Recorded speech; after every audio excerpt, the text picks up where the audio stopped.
Of Summit Global Investments. David, appreciate you coming on. I mean, the market clearly, to Bob's point, oversold in the short term, but I don't hear anybody screaming optimism. Well, no, not yet. Let's look at the dollar. The dollar is still gaining strengthening very strong. It's gaining against all other currencies. That's creating a problem. Yields are rising, and the VIX isn't. So we still don't have a capitulation going on in the markets, which tells me, painfully, we have more lows to go. We have more downside to happen. For how long and how much? Well, that's the magic 8-ball question, right? And so I would look for at least a 3,500 on the S&P 500. I think that's been said before. I'm not the first one to say that, but I've been looking for that since June. So the rally, very much a bull market rally. Those are common. If you look across other market cycles, think of 68 to 70, 76 to 78, 80 to 82. We have a lot of time left.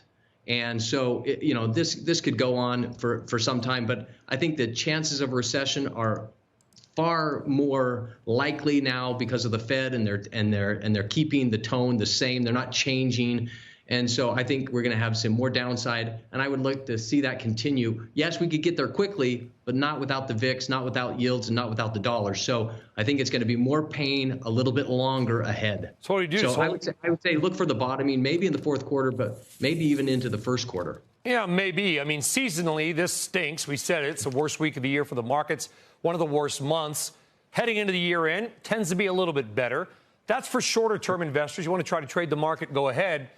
Longer term, though, what are you advising? Just hold cash, like build up money and try to buy at some point? Or should we be dollar cost averaging right now? If I'm investing for 10 years out, I don't know a lot, David, except I know that the Hokies aren't going to win the national championship anytime soon, and stocks are probably going to be higher in 10 years.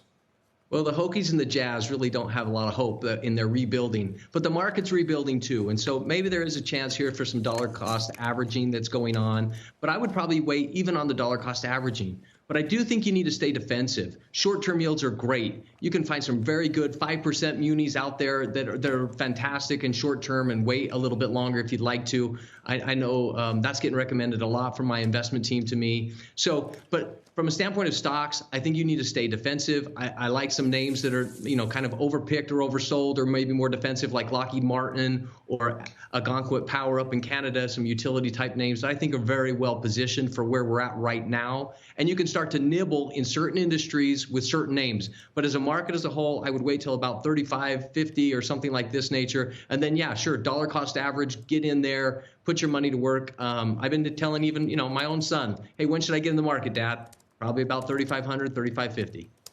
3,500, 3,550. All right, names and numbers that we are watching, David. It's been a rough go. Got to ride it out. David Harden at Summit Global Investments, taking a knock at the Jazz as well. We each took knocks at our own teams. David Harden, thank you very much. Hope to be wrong, by the way, about that one. Shepard Smith here. Thanks for watching CNBC on YouTube.